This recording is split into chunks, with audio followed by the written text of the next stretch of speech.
તો વડોદરાના અટલાદરા ખાતે BAPS સંચાલિત પ્રમુખ એકેડેમી દ્વારા એજ્યુકેશન લીડર્સ કોન્ક્લેવનું આયોજન કરવામાં આવ્યું હતું। આ કોન્ક્લેવમાં રાજ્યના શિક્ષણ મંત્રી ત્રિકમભાઈ છાંગા, મ્યુનિસિપલ કમિશનર અરુણ મહેશ બાબુ તથા મોટિવેશનલ વક્તા ડૉક્ટર જ્ઞાન વત્સલ સ્વામી ખાસ ઉપસ્થિત રહ્યા હતા। પેનલ ચર્ચામાં વિદ્યાર્થીઓના જ્ઞાન, ચારિત્ર્ય, મૂલ્યો અને જવાબદાર નાગરિકતાના પાયા પર શિક્ષણને મજબૂત બનાવવા માટે માર્ગદર્શન આપવામાં આવ્યું હતું।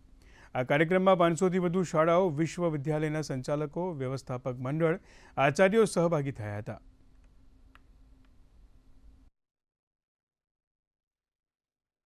આવતા દિવસોમાં શિક્ષણને નવી ઊંચાઈઓ તરફ લઈ જવા માટે અને NEP 2020ના માધ્યમથી વિકસિત ભારતની સંકલ્પના સાકાર કરવા માટે આદરણીય પ્રધાનમંત્રી શ્રી મોદી સાહેબ અને રાજ્યના લાડીલા મુખ્યમંત્રી આદરણીય ભૂપેન્દ્રભાઈ પટેલ સાહેબના જે પ્રયત્નો છે એ પ્રયત્નોને આ પ્રકારના કાર્યક્રમથી, આ પ્રકારના કામથી વધુ બળ મળી વડોદરા આમ પણ સંસ્કાર નગરી ગણાય છે, એ સંસ્કાર નગરીના યુવાનો સુંદર મજાનું શિક્ષણ મેળવીને પ્રગતિ કરે એવી અભ્યર્થના। બહુ સારું બાબત છે કે એજ્યુકેશન કોન્ક્લેવ વડોદરામાં કરવામાં આવ્યું અને આખા ગુજરાતભરમાં અને દેશભરમાં લોકો અહીંયા પધાર્યા છે।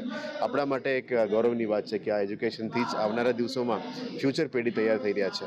આપણે વિકસિત ભારત, વિકસિત ગુજરાત અને વિકસિત વડોદરાનું ક્યારે વાત કરીએ ત્યારે આવા કાર્યક્રમો લોકો માટે પ્રોત્સાહન મળે, બાળકો માટે એક નવું પ્લેટફોર્મ મળે અને આવનારા શિક્ષણ સંકુલમાં જે લોકો પણ કામગીરી કરી રહ્યા છે એક ન્યૂ ક્રિએટિવિટી અને ઉત્સાહ સાથે કામગીરી કરશે।